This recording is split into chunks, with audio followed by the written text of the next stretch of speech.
ஆண்டவரும் அருமரட்சகரமாக இருக்கிற இயேசு கிறிஸ்துவின் ஆச்சரியமான நாமத்தில் தினமும் கர்த்தருடைய சத்தத்தை கேட்டுக்கொண்டிருக்கிற தேவனுடைய பிள்ளைகளை வாழ்த்துகிறேன், ஆசீர்வதிக்கிறேன். நீங்கள் ஆசீர்வதிக்கப்பட்டவர்கள். இந்த நாளிலும் கூட பரிசுத்த தேவன் உங்களை பார்த்து திருவுளம் பற்றி கொண்டிருக்கிற ஒரு வார்த்தை, உன் பாடுகள் மகிமையாய் மாறும் என்பதாக தீர்க்கமாய் உங்களை பார்த்து தான் ஆவியானவர் திருவளம் பற்றி கொண்டிருக்கிறார். எனக்கு அருமையான கர்த்தருடைய பிள்ளைகளே, இந்த பாடு நம்முடைய வாழ்க்கையில் நம்மளை அழிப்பதற்காக அல்ல, இந்த பாடு நம்முடைய வாழ்க்கையில் மகிமை கொண்டு வருவதற்காகவே இந்த பாடுகளை தேவனே அனுமதித்திருக்கிறார் என்பதை விளங்கிக் கொள்ள வேண்டும். ஏசாயா தீர்க்கதரிசன புத்தகம் 48ஆம் அதிகாரம் 10வது வசனத்தில் பரிசுத்த தேவன் சொல்கிற ஒரு வார்த்தை, உன்னை புடமிட்டேன், ஆனாலும் வெள்ளியைப் போலல்ல, உபத்திரவத்தின் குகையிலே உன்னை தெரிந்து கொண்டேன் என்பதாக என் ஆண்டவர் சொல்லுகிறார். எனக்கு அருமையான தேவனுடைய பிள்ளைகளே, நாம் ரட்சிக்கப்பட்ட ஒவ்வொருவரும் நாம் எப்படி ரட்சிக்கப்பட்டோம் என்பதை கொஞ்சம் யோசித்து பாருங்கள். ஏதோ பாடுகள் வழியாக, ஏதோ உபத்திரவத்தின் வழியாக, ஏதோ நம்முடைய வாழ்க்கையில் வியாதியின் வழியாக, இல்லைன்னா விபத்தின் வழியாக, ஏதோ ஆண்டவர் அனுமதித்ததுனால தான் நாம் தேவனிடத்தில் திரும்பி வந்திருக்கிறோம். அப்படி தான் கர்த்தர் நம்மளை உபத்திரவத்தின் குகையிலே தான் கர்த்தர் நம்மளை தெரிந்து கொண்டிருக்கிறார். தெரிந்து கொண்ட ஆண்டவர் நம்முடைய வாழ்க்கையில் அதே பாதையில், அந்த உபத்திரவமே நம்முடைய வாழ்க்கையில் எல்லா நாட்களும் இருக்கும் என்பதை விளங்கி கொள்ளக்கூடாது. இந்த உபத்திரவம் என்பது கொஞ்ச காலம்தான், இந்த பாடு என்பது கொஞ்ச காலம்தான்.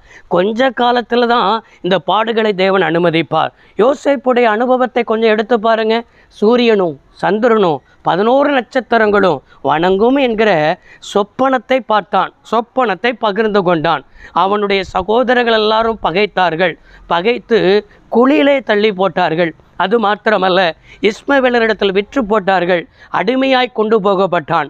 அடிமையாய் கொண்டு போகப்பட்ட இடத்திலும் குற்றச்சாட்டு போத்திபாருடைய வீட்டில். சிறைச்சாலையில் கொண்டு போகப்படுகிறான். சிறைச்சாலையிலையும் அவனுக்காக தேவன்தான் அவன் பட்சத்தில் இருந்தாரே தவிர அவனுக்கு மற்ற யாருமே அவன் கூட இருந்து ஆறுதல் சொல்வதற்கு இல்லை. அவனோடு கூட தேவன் அவனோடு கூட சிறைச்சாலையிலும் இருந்தார் என்பதை வேதத்தில் பார்க்கிறோம். ஆனால் அந்த பாடு கொஞ்ச காலம்தான், அந்த உபத்திரவ கொஞ்ச காலம்தான். தேவன் அவனை குறித்து வைத்த திட்டம் நிறைவேறுவதற்காக தான் அந்த பாதையின் வழியாகவே தேவன் அனுமதித்தார். நீங்களோ எனக்கு தீமை செய்ய நினைத்தீர்கள். யோசேப்பு சொல்கிறார் அல்லவா, அந்த தீமையையோ தேவன் நன்மைக்கு ஏதுவாக மாற்றினார். நம்முடைய வாழ்க்கையில் சில மனிதர்கள் தீமை செய்யலாம், சில குடும்பங்கள் தீமை செய்யலாம், வேலை பார்க்கிற இடத்தில் தீமை நடக்கலாம். நீங்கள் கவலைப்படாதீங்க. ஐயோ, இவன் தீமை செய்கிறானே, இவன் எனக்கு பின்பாக பேசுகிறானே, எனக்கு எத்துணைய குழிகளை வெட்டுகிறானே, கவலைப்படாதீங்க.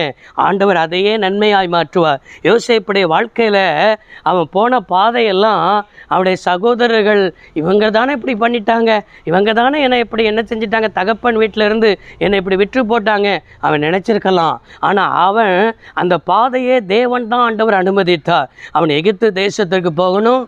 எகிப்து தேசத்தில் அவன் அனுமதி இல்லாமல் காலையாவது கையையாவது அசைக்கக்கூட விடாத அளவுக்கு தேசத்தில் ஆண்டவர் ஒரு அதிகாரியாக யோசேப்பை கர்த்தர் மாற்றினார். அவன் மூலமாக தான் தேசத்திற்கு, முழு தேசத்திற்கும் பஞ்ச காலத்தில் உணவு கொடுக்கத்தக்கதாக தேவன் அந்த அளவுக்கு தேவன் மாற்றினார். அவனுடைய தகப்பன் வீட்டை போஷிக்கிற அளவுக்கு மாற்றினார்.